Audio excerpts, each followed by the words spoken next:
Hey everybody, welcome to Prop Live, this show that we do every single week where we take your prop and costume making questions and answer them because we are professionals. Totally. Well, totally. There's at least one professional here. She's upstairs. Yeah, Brittany's upstairs. Yeah. Welcome everyone. Welcome back to the show. Last week's show we did a little early because Brittany and I scooted off to Utah, but we're back now. Back to our regular time, and we've got Eric here from Coregeek Creations and Costumes, or Cosplay Creations. It's kind of a long name. Nailed it. Eric, how you doing? I am doing great. Eric ventured the traffic in Renton to get down here and slump it up with us for an hour so that we can answer your questions. Eric, what have you been up to? I've been building a lot of stuff. Just finished a few projects. I'm kind of in the middle of projects right now, but still selling some swords and some daggers. Awesome. For doing lots of casts and things like that. For folks that are uninitiated, if you go over to coregeek.net, you can check out everything that Eric's been working on, including some of these daggers that we're going to check out in a minute. The Samus Aran Paralyzer? Paralyzer. Yeah.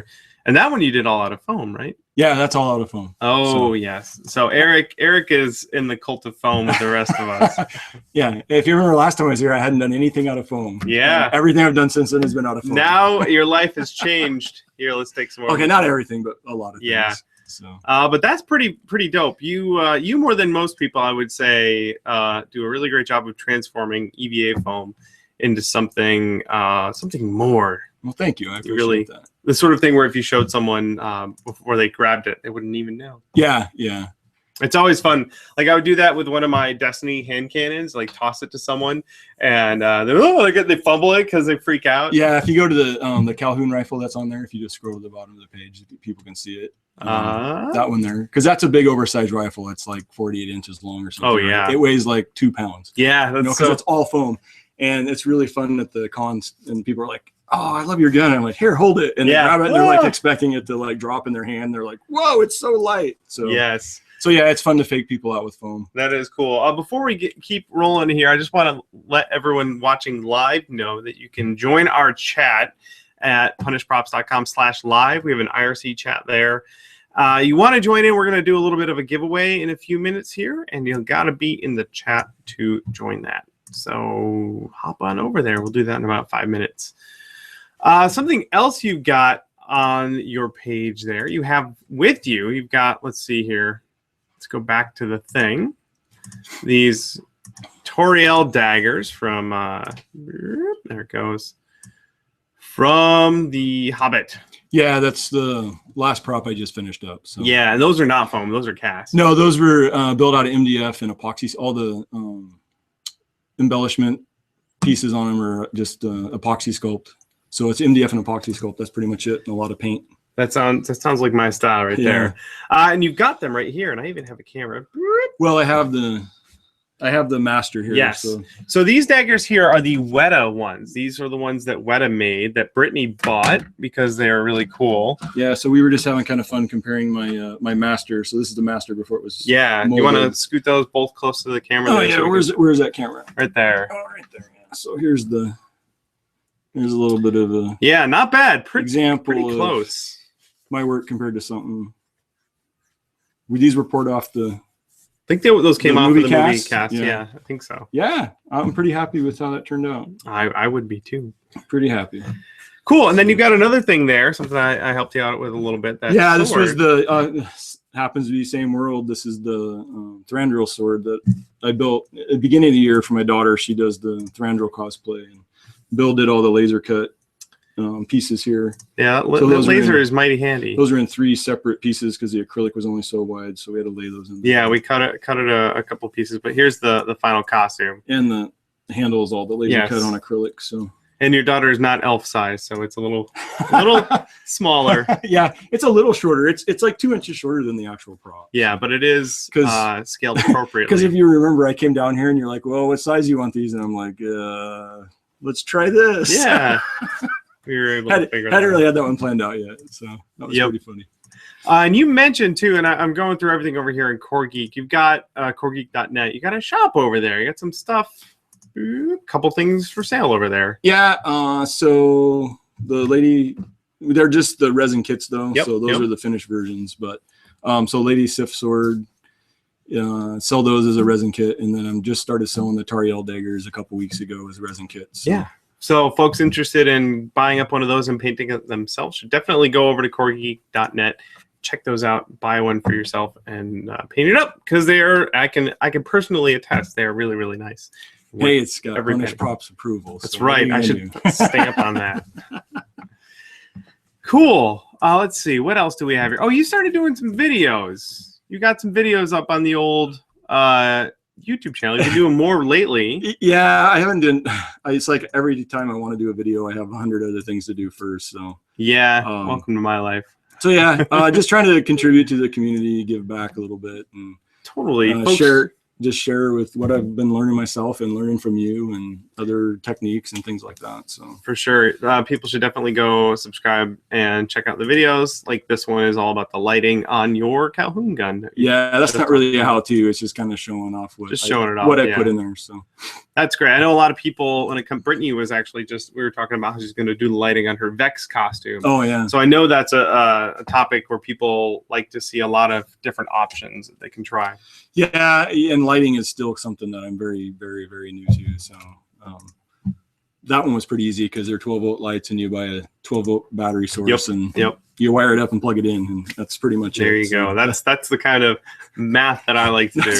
That's my pretty much my experience in LED there. Awesome. All right, so we got some people in the chat. You guys are going along there. This is what we're gonna do, and Brittany, I'm gonna need your help. I know you're watching. Everyone in the chat, we're doing a giveaway now. Dean Bartle from Webroot has some software that he wants to give away. We got 7 key codes for antivirus for PC gamers. I know a lot of the people, myself included, are PC gamers. I don't know about you, Mr. Mac. Everybody's gonna hate me now. I'm actually not much of a gamer. I watch a lot of movies. That's true. I mean, most of the costumes you've done so far are from movies. Yeah. My kids are massive gamers, so we have done some gaming costumes, like Fierce Deity Link for my daughter. But yeah, we're more of a movie family. Yeah. As far as my part of it goes. So here is what we've got to give away. Again, Dean was really nice to share this with us and our community. It's PC software for gaming specifically. And we've got 7 key codes to give away. So this is what we're going to do. Oh, there's my notes. This is what we're going to do. People who are watching live in the chat now, not on YouTube. We don't use the YouTube chat. That's not how it works. We have at punishprops.com/live. We have our IRC chat, and that is what we're looking at. The way it works is I'm going to have you type something in the chat if you want to be entered to win some software. We should have them say a specific word, like Foamsmith. How about that? Foamsmith, yeah. Because that's my thing. So in the chat, you're watching live, type the word Foamsmith just once, and Brittany will gather all of your names there, and then we will randomly pick them. Well, randomly pick 7 of them to win a key code, and we'll announce those in a little bit. Let's give you guys 10 minutes. The next 10 minutes, just put the word Foamsmith in the IRC chat, and we'll tally those names up. Britt, you can just throw them in the doc, and I will figure out how to do the random picking. There we go. We have some people. There we go. Foamsmith, Foamsmith, Foamsmith. We can tell how long it takes for the video to catch up. Cool. All right, you guys keep doing that. I see a couple of usual names in there too. Yeah, we're starting to get lots of regulars. Is Lon in there? I don't know if Lon's in there, but Lon Koenig was that Nertacular. He's usually in there. Yeah. Britt says Smith Foam. Darn it. Cool. And one more thing too, we've got our Patreon, patreon.com/punishprops. We have you guys, many of you who are supporting us, which is awesome. You guys are fantastic. For one of the levels, I can't remember which one, but we promised stickers and stuff. Brittany and I are going to be working on getting a whole bunch of Foamsmith and Punished Props, cool looking stickers printed up to mail out to you guys. So look forward to that. Again, patreon.com/punishprops. Cool. Avatar wants to know what the keys are for. The keys are for this antivirus software. This guy, Dean, that works there, sent us some codes. Whoop, there you go. Antivirus for PC gamers, which we can all use that. Cool. And Britt is going to dump their names. She's got that under control because she's awesome. Vert Vixen's in there. All right. Hey, that's Alicia, one of my friends. She's actually the one I built the paralyzer pistol Yes, for. that's right. Okay, that's all under control. Now it's time to answer your guys' prop and costume making questions. If you're watching live, we have the Google Plus event page with a little Q&A app over there. You can ask your question there. It'll show up on my page, and we can answer them. But I also have some from earlier today that we threw in from Facebook. So, you ready? Yeah, let's do it. All right. Excuse me. Big old sip of water. Terry. My buddy Terry from Vector Sigma Creations, right? Yeah, Terry's a heck of a builder. Yeah, he's a good guy. We were playing Destiny with him a little while back. Oh yeah. Yeah. He wants to know, what could Terry possibly want to know? Let's see. I could use some ideas on carrying around a sword that is as tall as a person carrying it at a convention. I was thinking of some sort of sling that attaches where the handle meets the blade. That's probably a pretty good way to do it. The problem is, I think that, like, if the tip of the handle is up above your shoulder, it's going to slide down. Yeah. Like, maybe where it connects.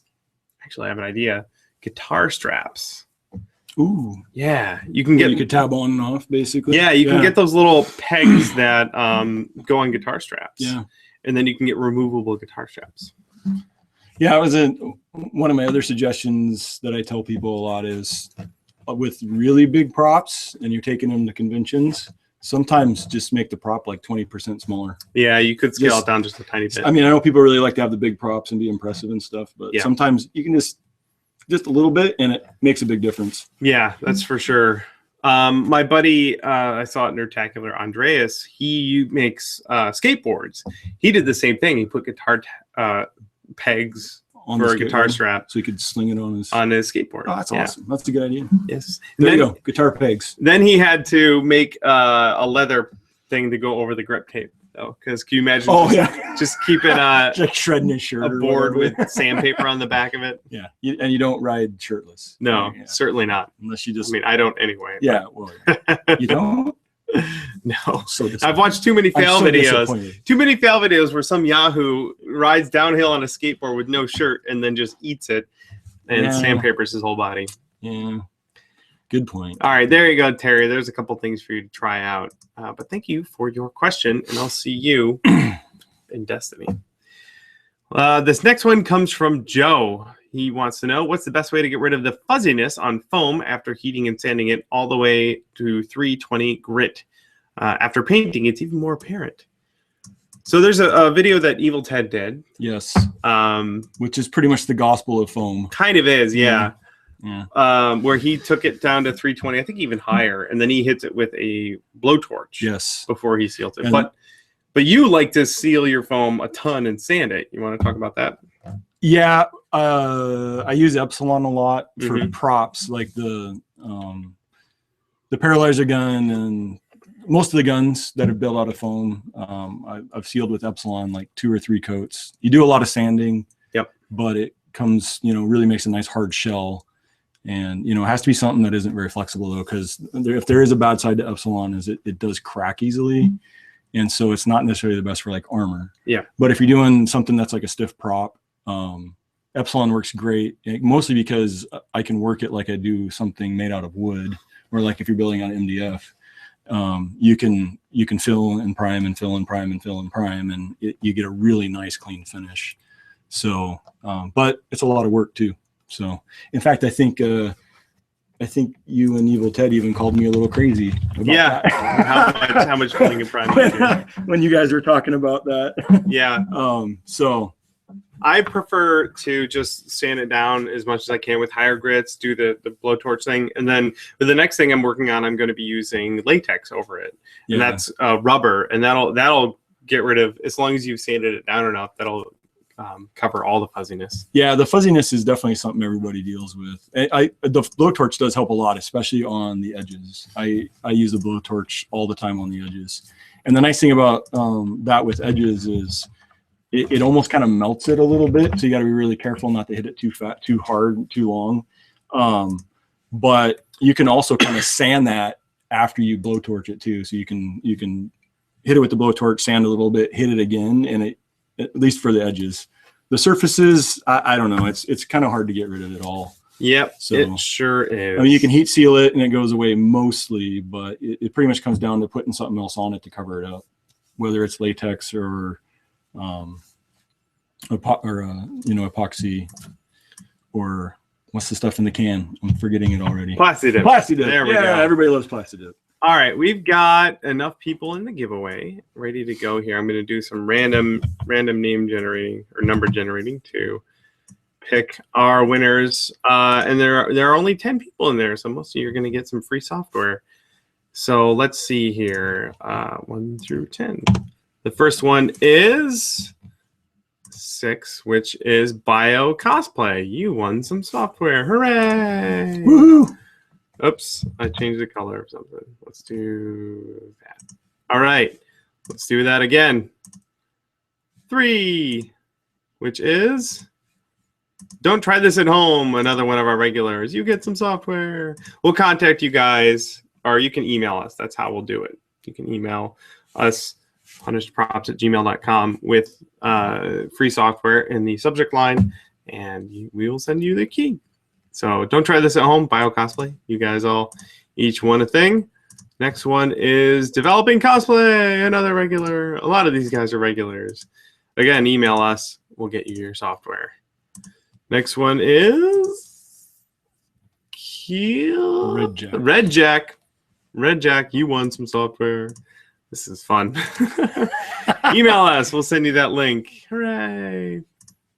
I have a couple more here. Did that one. Got that one already. Did that one already. All right. This one is Second Nature Effects. You win some software. Hooray.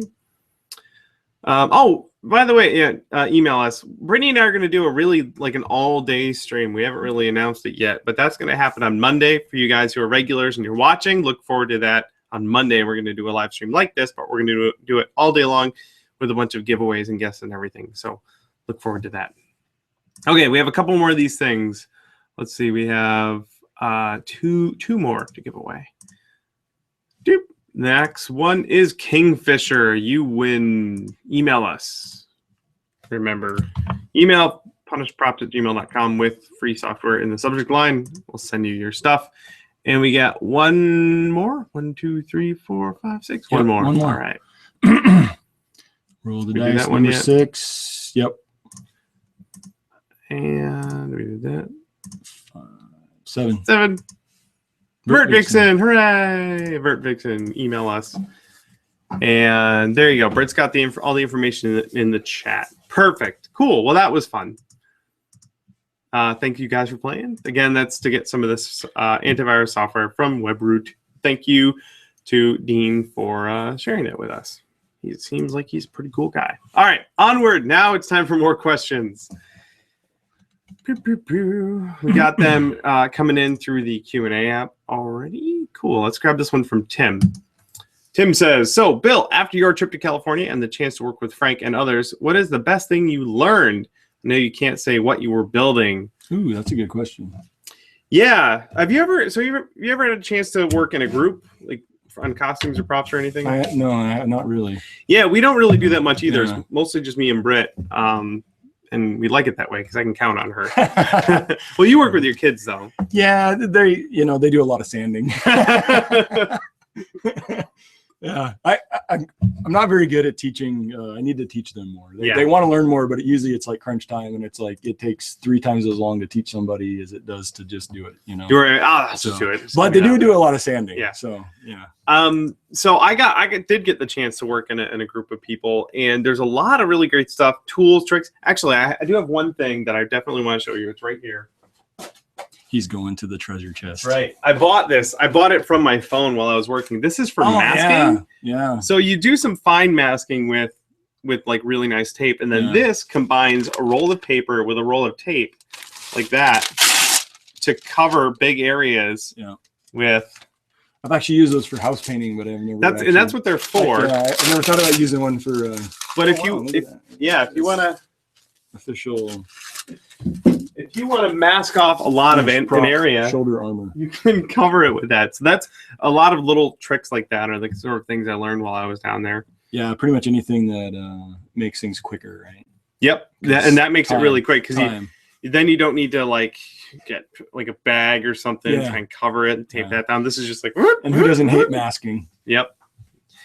Lots of little tips and tricks like that. And I'll tell you what, too, when you guys are, if you ever get a chance to work in a group with other people and you start learning stuff, take lots of notes. That's what I did. I just had a note open on Evernote, and I just kept making lots and lots of notes and buying things. There's still lots of things I want to buy. Since we're on the topic of you being out there, how cool was that Rancor in person? That was really, really neat. Okay, because that thing was just amazing. The Francor. The Frank, we call it. Rancor, yeah. Yeah, so Frank built that huge Rancor. And it was awesome. Yeah, that was impressive. Cool. All right. Thank you, Tim, for your question. How long did he end up being in that? He was actually in it for 20, 25 minutes, maybe. Yeah, he was on the street for a good 15. Yeah. But he was dying. Yeah. It looked like my nightmare, basically. So.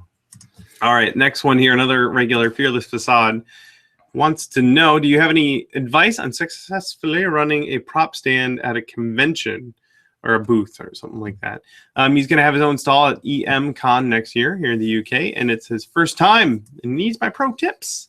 You ever run a booth or a convention space? Nope, I haven't had vendor. I haven't been a vendor yet. So for anything though, not just for props or anything. Have you ever had to sell your wares? Back in my software days, we used to do the convention circuit. Yeah, and I was actually in charge of the booths for Comdex. So I had some experience in the trade show business, but not for doing prop stuff. So. No, and that was many years ago. So. What I can tell you is, you're going to be sitting behind your booth all day long from open to close, especially if you're just by yourself. Hopefully, you can get someone to cover you so you can go pee.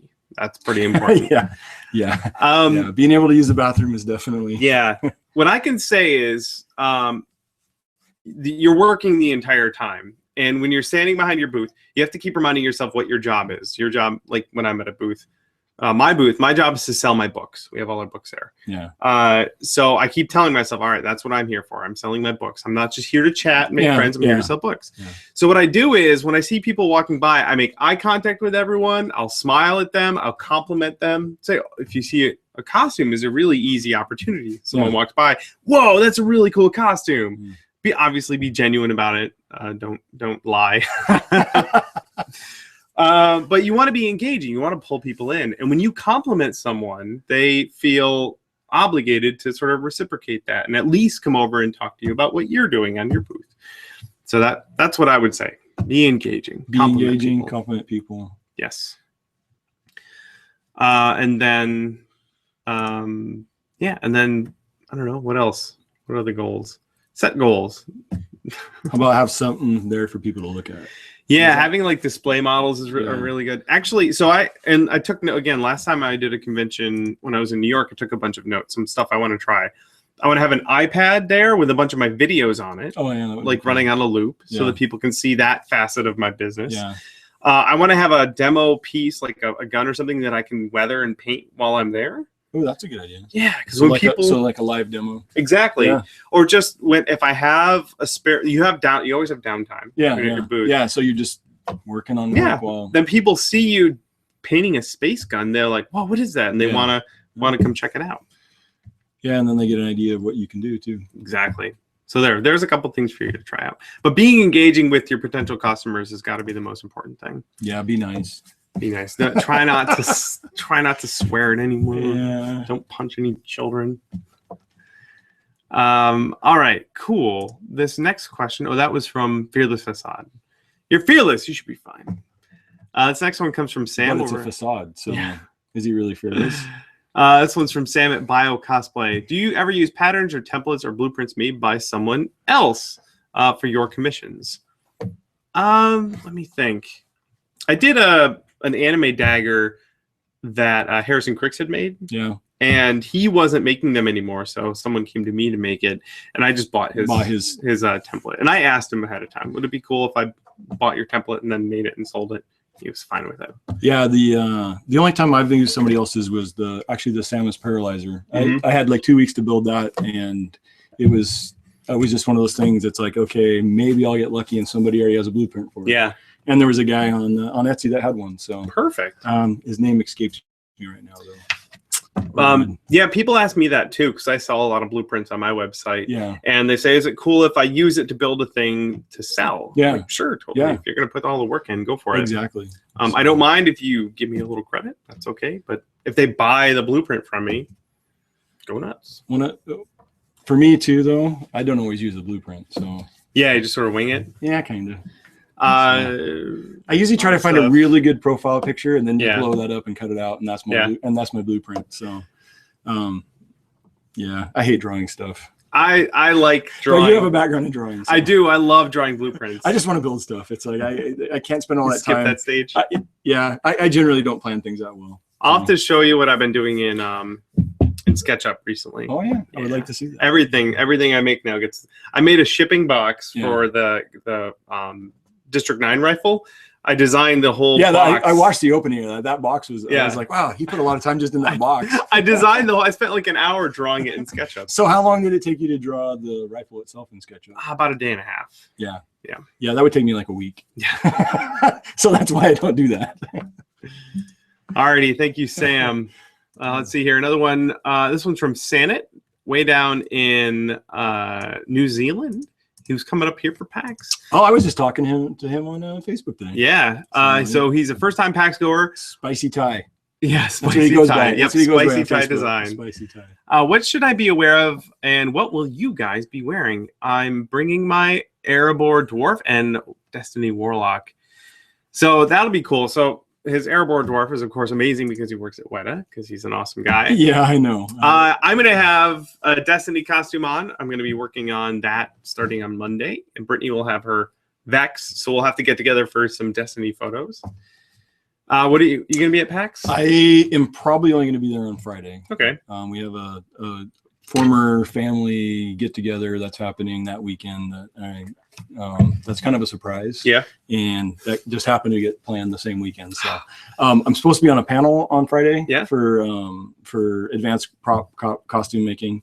That's Friday at noon. Friday at noon? I think it's anyone is at PAX, and definitely go look that up. I want to say it's the Rooster or Chicken Theater or something. They have like some weird name for it. They do. I don't even know like what building it's in or anything. So well, folks going to PAX, you should definitely look for that. But a lot of cool people are going to be there. Brian Morris, Jade Chung, Ryan Wells, some really great local artists. Oh, and Mary Mann, who is now Mary. Yep.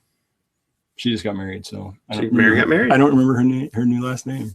She'll be there too. Cool. So she'll be there too. So, yeah. I may or may not be there in my Sergeant Calhoun outfit. That would be that's a pretty good one. Yeah, and it's sort of gamey. So, yeah. And really, it's the only costume I have. So yeah. When you're making 4 at a time, I don't get to make a whole lot. Yep.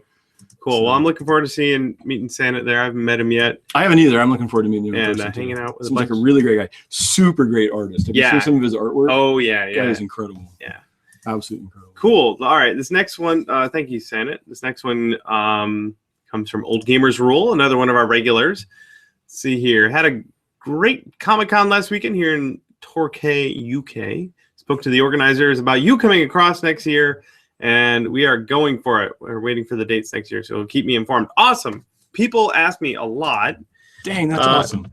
Can Bill go to conventions? And yes, I love going to conventions.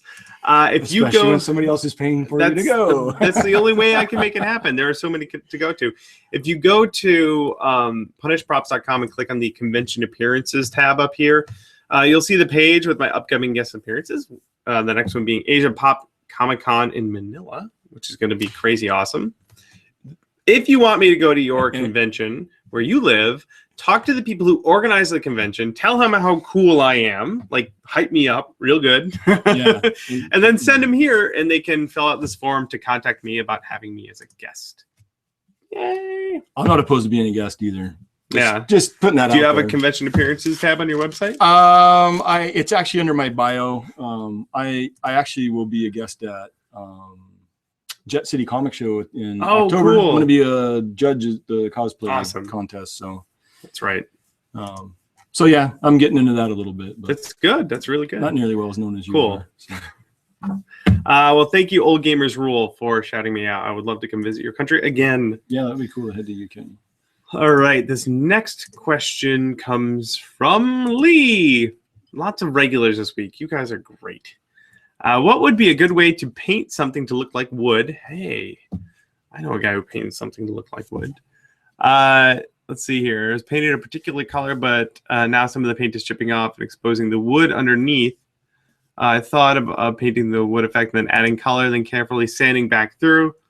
Oh, he wants to make it look like something is wooden, painted, and then the chipping off. Yeah, exactly. Yeah. I kind of did that with my what was it? The Tomb Raider. That's the word. Oh yeah, the bow. The Tomb Raider bow that I did exactly that. I cast the resin with a brown tint in it in case I sanded all the way through it. Yeah. Then I did a couple good layers of dark brown paint on the wood areas. And then I masked and painted the color on top of it. And then I sanded back down to the wood. You did some good. Turned out great. So for the wood on that, I don't have any of my finished ones here though. No, but you can see here. I'll flip this thing over. One of the things that sells it really well, if you hold the handle up there, is you carved in the wood grain on that handle. Yeah, it's kind of hard to. I didn't really do the lighting. I'm like, great, let's do that. Yeah, it's kind of okay. But there's a carved wood grain in there, and that helps it sell it really well too. There's the I get the shadow there. Anyway. So what did you do to carve the wood grain into that? So that's just scrawled in with an awl. Just scratched it basically. Yep. Yeah. Just and one thing I did have to pay attention to though is so the final paint looks like finished wood. Yeah. And so finished wood is going to be smooth because it's a handle. But if you sand your handle, then you're sanding your texture off. Yeah. Does that make sense? Yeah. So I had to do a couple times where you scratch it in, sand it, get it smooth, and then go over and scratch it again. I got you. It's because eventually it'll start digging into and you lose your grain. So so you just have to pay attention to stuff like that. Oh yeah. If I was doing that, I would probably paint the wood, seal it, and then use one of the techniques like using a gel or a toothpaste or whatever, and doing the chip paint that way. So. Oh, so you could lay it down for like paint your wood color. Yeah. Lay down some areas with like a latex masking gel. Yeah, and then paint the color over it. Color over the fake wood. Yep. And you wouldn't even have to. And if you did like the masking fluid or whatever you use for masking, then you're not going to have to sand it a whole lot. Nope. You just peel it off, and it's going to look like it's. I do the same thing with metal. Yeah. But you could do the same thing with. Yeah, metal. I mean, I think it would work. I've never done that, but I bet it would work. Yeah. Cool. There's a couple things for you to try out, Lee. All right, cool. Let's see here. This next one comes from Carl. Carl says, "Hello, Mr. Duran." That's my dad's name. My dad's he's retired now. Middle school English teacher for 32 years. So that's who Mr. Duran. Actually, my twin brother is also. I was going to say your brother. So he's Mr. Duran too. You can just call me Bill. He is a teacher. What would your advice be for someone who would want to actually take up prop making as a hobby to start off in the art?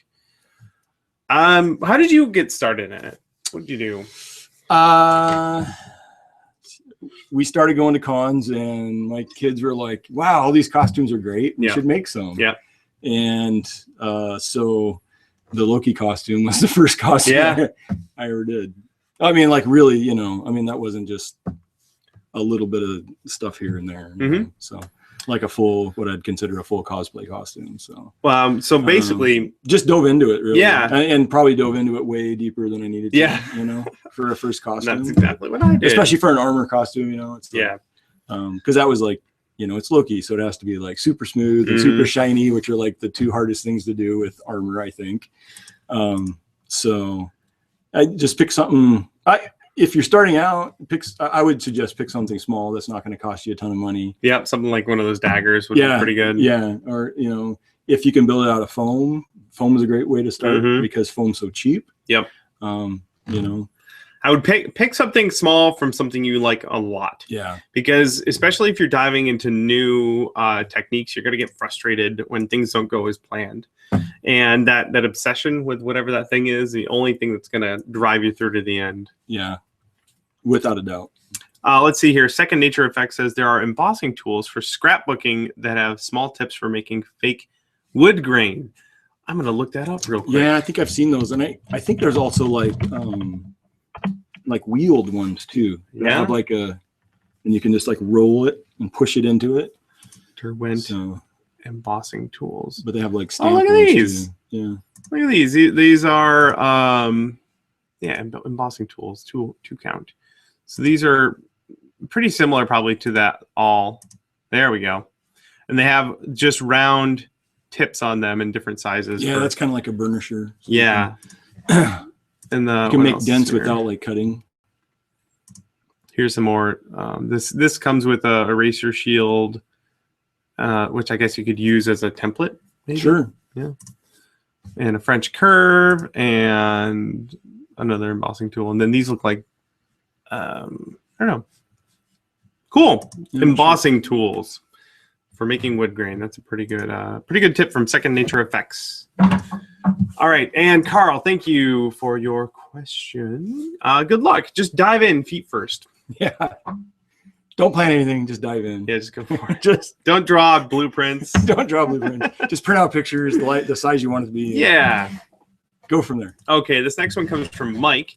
Have either of you ever cast clear resin into a sphere with something suspended inside? I plan on doing the Dragon Balls and was planning on filling my mold halfway to place the stars on top of the finished and the other half, and then when the first half is cured. Yeah, it's called embedding or embedments or something like that. Yeah. If you look up, let's see here, Tap Plastics. Let's see. I want to on YouTube. I remember. I know. Do they have a video for it? Yeah. I was thinking that Smooth On might have one too. No, I've seen it done, but I've never embedded anything in clear resin. Let's see here. I have never done it before. Yeah. Embedments. Embedments. Here we go. Yeah. So we'll put a link to this in the show notes, and I will show you right now. Tap Plastics has their YouTube channel, and there's a video called Cast Embedments in Clear Resin, and that's, I think they just put a penny or something. Yeah, they have some pennies that they embed, and that's exactly the same process that you're talking about, where you fill your mold halfway, put your stars in there, and then fill it up the rest of the way. The rest of the way, and you have cool stuff suspended in clear resin. And this one, I think they use a polyester clear light resin. Is what they call it. But there are also urethanes and some other stuff you can use too. So there you go. You ever watch the Tap Plastics YouTube channel? Yeah, I have. They have a theme song. Tap Plastics. Tap Plastics. The fantastic plastic shop. I usually skip that part. Yeah. I sing along. Do you? Yeah. I was like, just get to the video. Let's see. He's concerned about invisible seam line. I think if you once the resin starts to cure and it's kind of a gel state, you can put your embedments in there and then fill it the rest of the way with a new batch of resin. I think that'll get rid of the without seam the line. seam showing. Yeah. It seems like that's the way it works. I think you may have to do it a couple times to really get your process down. Yeah. Yep. Cool. So thank you, Mike, for your question. Got a couple more over here on the Q&A app. This one's from Motive Props. Have either of you taken a commission where you either ran out of time or absolutely failed at the process and had to give money back or disappoint a customer? I don't think so. I've been going back through the archive in my head. No, I know I've done commissions where I'm like, hey, I just need a couple more days. Yeah. And usually that's not a real problem unless someone tells you, I need it for a convention, like it's got to be there that day. In which case I'll spend like 3 days beforehand, just jamming not it out, sleeping right? and getting it finished. Yeah. I actually, unfortunately, have done that once. Yeah. It's when I first started making the Sif swords, like a year and a half ago. And when I first started selling them, I was doing finished versions of them. Oh yeah. You know, and that was just a total nightmare. Yep. And I had one that, you know, they had already given me the money for it, and it was a weird time of the year, and I couldn't get my paint to work right, and I just could not get the paint to look good, you know, and it was a mess, and the gal needed it sooner rather than later. And I finally just was straight up with her and said, hey, this is not working out. I sent her pictures of what the problem was. I said, I'm going to research and find some better paint, but you know, I'm not gonna be able to get it to you in time. And she was, you know, I was as apologetic as possible, and she didn't seem overly upset about it, but it bothered me, I think, more just because I wasn't delivering, you know, a quality thing to her on time, and it hurt my ego a little bit, I think, too. Yeah, so. You really kind of got to balance your reputation as someone who produces quality work, and your reputation as someone who produces stuff on time. And sometimes it might be better to get something a little bit late to make sure that it meets the standard that you want. On the other hand, sometimes it just needs to get done. And you kind of have to play it by ear, depending on the situation. So the thing I learned from that was I don't sell finished stuff anymore. There you go. I just sell the kits. Consistency is key. There you go. Yes. The good news is, as prop makers, I'm not a surgeon. This is true. If I fail at my job, sure, someone maybe you might have a little bit of con disappointment or something. You may have to refund somebody, but nobody died. Yes, this is true. There you go. All right, this next one here comes from Ayla. Ayla wants to know, I was just wondering, what is the best material to use for lenses for a helmet like Nova's? So Nova, the Marvel character, I'm thinking? I'm thinking maybe Nova from... This guy. That's what I'm thinking. Oh, that Nova? That's what I'm guessing.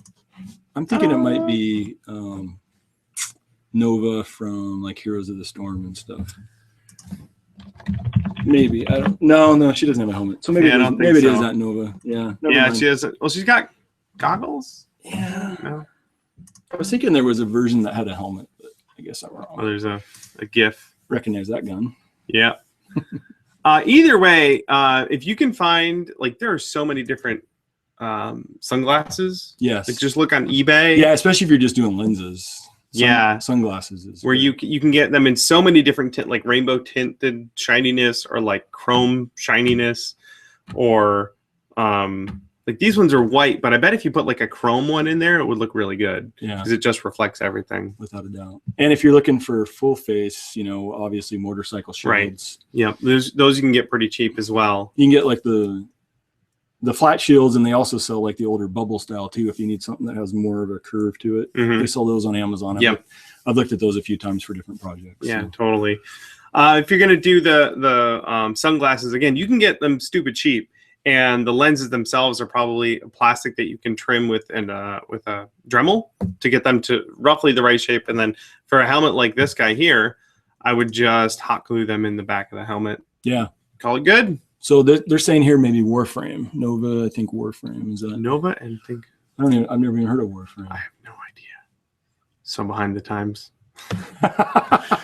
That question came from Ayla. So hopefully a couple of those suggestions will work out for you. Or if you know somebody with a vacuum former, you can maybe have one. I would, you know what? Have one custom done. I do. Yeah. Know someone with a vacuum former, I would still probably just use sunglasses. Well, yeah, I mean, if you're just doing lenses, sunglasses would be the way to go. Yeah, a full face custom visor is a different story. Yeah. I guess it depends on if it's a visor or just the glasses, just the lenses. Yeah, the lenses. We got one more question in the Q&A app, and a few minutes left here. If you folks still have questions, you can submit them via the Q&A app on the event page. This one again from Old Gamers Rule. How long did it take you to learn SketchUp? What is the learning curve like? I used to use 3D Studio Max back in the day.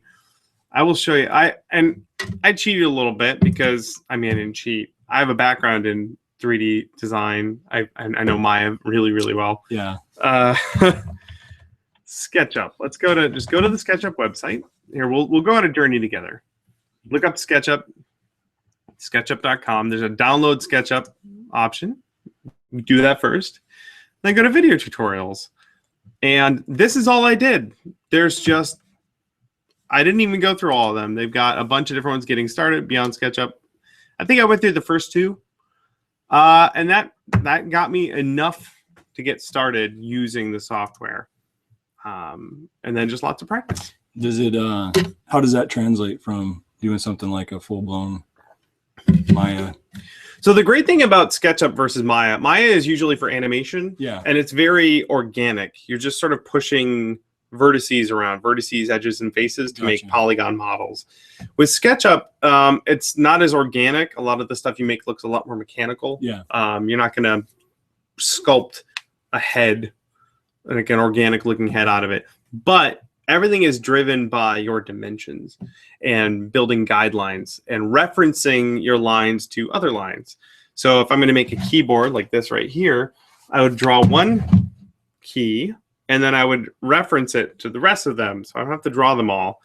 I would just put in the dimensions and how far they get offset and pop out all my keys that way. Nice. So I've actually used SketchUp before. I'm just not very good at it. Just a little bit of practice.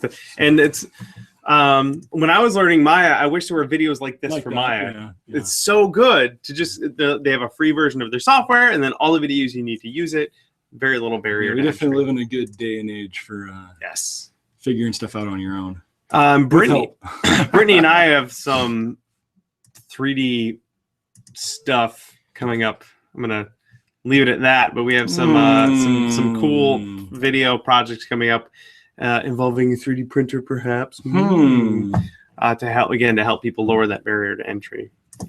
So, old gamers rule: if you're familiar with 3D Studio Max, then SketchUp should be a breeze. It's designed to be lower. Yeah, it's almost entry level, right? Lower, skill level than something like if I could figure it out, because previously before that, my only 3D experience was Bryce 3D. So, do you remember Bryce? Yeah, Bryce.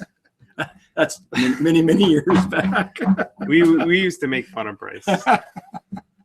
Yeah, because we're sophisticated. We use Maya. Yeah, because you can make like landscapes in Bryce. Yeah, that's about it. Look at this amazing landscape I made. If you ever wanted to, and this is cutting way deep, but if you ever wanted to build something very complex in Bryce, you only had geometric primitives like cylinders, cones, cubes, and stuff. Yes. So if you wanted to make something complicated, you had to mash them together and Boolean them. Yes. But the original pieces stayed there, so you ended up with this huge mess. Of referenced. Yeah. This like polygons. Frankenstein. Old Gamers Rule wants to know if SketchUp is a decent program for 3D printing. I haven't done much 3D printing, and I certainly haven't taken anything from SketchUp to a 3D print. I don't know what that pipeline is like. But I will try once if in the future, perhaps I get a 3D printer, which I probably will. More on that later. Yeah, I'm so looking forward to doing a lot of 3D printing. I bet you are. Let's see here. That's like the last thing left, right? I mean, you got the laser cutter, you got the CNC. Yeah, I got to put that together still. It's over there. Yeah, look at that. You have the parts for CNC. Oh, this is something from Warframe. Wow. Is this Nova from Warframe? Maybe. If that's the case, and that's your visor, then that's a whole other can of worms right there. Wow. The main problem with that is you're not going to be able to see. Again, you could look into getting something custom vacuum formed and putting a custom finish on it. That's going to be really expensive. It's not going to be white. Because if it's white, then you straight up can't see through it. Yeah, it's not going to be that opaque. Yeah. What I've thought about, because we've thought about that stuff for Destiny helmets. Yeah, because of the... Yeah. So what I was thinking about is doing kind of like the way they'll do it on the side of a car, is they'll have a whole thing printed on vinyl with tiny dots. The pinholes. Yeah. And from the car, you can see out. Yeah, that's pretty good. That's a pretty good idea. Yeah, from the front, from the outside, it looks pretty good. You ever tried any of the transparent airbrush paints? I've done some. They probably don't get opaque enough, though. No, probably. I mean, once they get opaque enough, you probably can't see out. Yeah, it's probably like once you get to a point where you can't see in, you still can't see out. So that's a tough one there. Good luck. How about that magical one-way paint? You ever tried that? Is that a thing? No. It would be great though. I know. Spray it on. Opaque How come I've never heard of this? Opaque one side and see through the other. I mean, Somebody invent it, please. Here we go. This one's from Don't Try This at Home. What are your top tool? He says, thanks for the giveaway. You're welcome. What are your top tool failures or tool-related horror stories? Ooh, I have a good one. Okay. So I had a little Harbor Freight belt, like the 1-inch wide belt sander, disc sander combo. And those things are great. Yes, they're really awesome. And I was using it, and I had a light, like one of these can lights, hanging over it so I could see. And the power line from it, the light, was rubbing against the belt sander until it breached the casing on the wire. Sparks, power breaker, and I was in the dark, just like, what happened? So it didn't get caught up in it and do all that. No, it didn't. It just. But it just was theatrical. It was very theatrical and colorful. That's my language was. I knocked myself down with a piece of wood on a table saw. Yeah, that's scary. That's why I don't have a table saw. Yeah, it was. It's back when I was doing custom speaker cabinets for like home audio stuff. Yep. And I was cutting this really deep angle that I shouldn't have been cutting because it was undercutting to where you almost couldn't push the wood through. Yeah. And it caught and snagged and it kicked back on me, hit me so hard in the chest, I went super hard, and I fell over. And my wife came running outside going, "Was that you?" Yeah, kick back on a table saw is pretty scary. That hurt bad. If you do start using, especially something like a table saw, like I use my bandsaw all the time, and that's actually fairly safe. Yeah, they are. Although Mercedes, that we were talking about, friend of yours, who I just met at Nertacular, she just she cut her thumb on a bandsaw. She sliced her whole finger on a bandsaw. But a bandsaw isn't going to fling wood like a missile. To the back of your shop. No. And that's because I don't have the kickback device on my table saw either, yeah. So there's, if you're going to use something like a table saw, there are kind of like a list of things what not to do with a table saw. And when I get hurt by a table saw, it's usually because I've done exactly all those things. Yep. I've cut this finger off, this corner of my finger 3 times on. Oh, geez. So. Is it? Yeah. Did they glue it back on, or was there? It just grows back. Oh, okay. So it's never been like too much of it. Okay, not to the bone. Not to the bone. Okay. But enough to where it's ripped like half my fingernail off. Yeah, that's all the woodworking stuff. Yeah. Those some good horror stories. Yeah. That belt sander that got electrocuted was gone after that. It didn't work anymore. I bet. I didn't get completely frightened. I didn't get zapped at all, but I fixed the breaker. I fixed the light. It's one of these lights has a piece of shrink wrap around it because I still use it. Yeah, it's one of these guys. But the belt sander was a goner. That's too funny. Right. It's not as amazing, but I did manage to glue my hand to a pair of pliers last year. All right. Good old CA glue. Yeah, this one's from Willard. Bill, if you could build your own shop from the ground up, what specialty tools for making props would you like to have in it? Wow. Now, I actually do have a document, like a Google Doc, where I've been dream shop. listing all my dream shop stuff, because that's in my future. Some things not tool related, but I want to have an area like maybe outside in the shop that's just for shooting photos. Oh yeah. Have sets, so like a fantasy set and a sci-fi set. Cami kind of did that with her new place. Yeah. Yeah. Cool. Svetlana. I don't know that person. Oh yeah, Cami Cosplay. Okay. German. Kamui. There we go. Kamui. Sorry. Yeah. Kamui. Yeah. So they just got a really cool new apartment. Yeah, because she set up like a photo section in her. Yes. There we go. In her big, huge open apartment. But as far as tools are concerned, I have most of the tools that I probably will need. We're listing off the laser cutter, CNC router. I just want better versions of the tools you have. Yeah. So I have 2 bandsaws now, and that one's pretty good. What I'll probably do is get rid of the small bandsaw, buy another even bigger bandsaw. Yeah. See, the problem right now, I'm at the ceiling height. I can't get any taller tools in here. It's the tool leapfrog. Yeah. Just keep upgrading what you have. I have my Amazon wish list. I have one just for tools. Actually, let's take a look at that. what if you had your dream shop? What would you do? What would be the big tool that you would put in there, you think? The big tool, like tool and not. It'd be really nice to have a nice stand-up bandsaw would be really nice. I don't have a bandsaw at all right now. Oh, there you go. I have a nice table saw. let's see here. Which Okay, so this I is don't use a my lot for props, but yeah. it can come in handy at times. So my wish list has things like just some of the stuff I'll probably buy soon. Yeah. A new soldering iron. I have a crummy one. Like I said, mostly I'll just replace the ones I have. I have a couple of these. The new bandsaw I have doesn't have a fence. Yeah. So here's bandsaw with a fence would be nice. A third-party fence to go on there, which is funny because that bandsaw fence costs more than I paid for the bandsaw. Yeah. When you get into, especially when you get into the woodworking tools. This is the type of see, I would love sander that I'd murdered. But it was the cheap version. It was a cheap. It was not the $439 one. I'm glad you didn't murder it yet, because those are nice. Yeah, a nice big disc sander like that. I used to work in the shop that had those. Because right now I'm using the 5-inch one that's on my belt sander, and a 12-inch one would be wonderful. But that's, I mean, $500. That's a lot for a tool that does one thing. Someday. Jet makes nice tools though. Some other little things on here, but mostly just replacing everything I have with something a little nicer. Probably my thing I'd want the most is that's laser cutter. Seems like it'd be really nice to have. Pretty awesome. Because I get a lot of requests for commissions, and I'm like, I could maybe do that, but if I had a laser cutter, it'd be a whole lot easier. It'll be cleaner and faster. and cleaner and faster. More so. Yeah. All right, and then this last one here comes from Sam at Bio Cosplay again, and he wants to know, he just made his first prop gun. Woohoo! He used the hand cannon blueprint that I have. I did a video on that a while back. He wants to make a bigger gun, maybe a scout rifle. I want to make a scout rifle. I like the scout rifle. Scout rifle's cool. He said, "What would you recommend learning Inkscape for this?" Sure. Inkscape is good for doing 2D vector designs, and it's free. Maybe look at SketchUp as well. Putz around with that, see how it looks. But yeah, I've gotten along, like all the blueprints I have like hanging up on the walls and everything are all drawn in Inkscape. Yeah. So there you go. And again, there's lots of, I don't know that Inkscape has their own videos, but there are lots of videos on YouTube. In fact, I have several videos.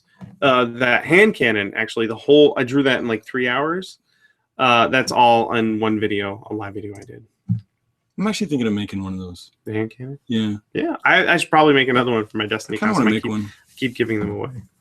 I keep seeing people making them. I was like, I kind of want to build one of those. I do too. I would say that's one of the most successful projects I've done, where I've seen a lot of people make that hand cannon. Yeah. I did the video on how to do it, and I gave out the you've had a lot of good engagement with them. Yeah, so that was awesome. And it's by far the most viewed video I have on YouTube. Yeah. By far. Tenfold. Wow. Yeah. All right. Well, that is it for the episode, everyone. Thank you, everyone, so much for joining in the chat. We got a really great group of you guys in there.